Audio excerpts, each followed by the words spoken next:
అసలు ఇప్పుడు ఎటు వెళ్తున్నామంటే ఈరోజు 9 గంటలకు విగ్రహ ప్రతిష్ఠ ఉంది, ఆలయంలో ప్రతిష్ఠిస్తారనేసి భక్తులందరూ అక్కడికి రావాలని అయితే మైక్లో అయితే అనౌన్స్మెంట్ అయితే ఇచ్చారు. ఇక వెళ్ళి చూద్దాం, మన 2 కళ్ళతోటి విగ్రహ ప్రతిష్ఠ చూద్దామనేసి మేమైతే అక్కడికైతే వెళ్ళాము. మేము వెళ్ళేసరికి విగ్రహ ప్రతిష్ఠ అయితే పూర్తయింది. విగ్రహ ప్రతిష్ఠ చేసిన అయ్యగారులు అయితే బయటికి వచ్చేసి అందరిపైన ఈ విధంగా నీళ్ళైతే చల్లుతున్నారు. ఏం నీళ్ళో నాకైతే తెలీదు, మా పైన కూడా చల్లారు. అరే భలే టైంకి వచ్చేసాం కదా మనం ఇక్కడికి అని అనుకున్నాను.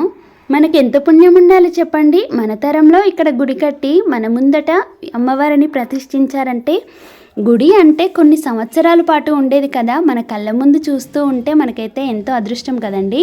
ఇప్పుడైతే అమ్మవారిని ప్రతిష్ఠించిన అయ్యగారు మాత్రం బయటకు వస్తుంటే చూడండి, అందరూ తనకైతే పాదాభివందనాలు అయితే చేస్తున్నారు. మేము కూడా స్వామివారి పాదాలకైతే నమస్కారం చేసి ఆశీస్సులు అయితే తీసుకున్నాము.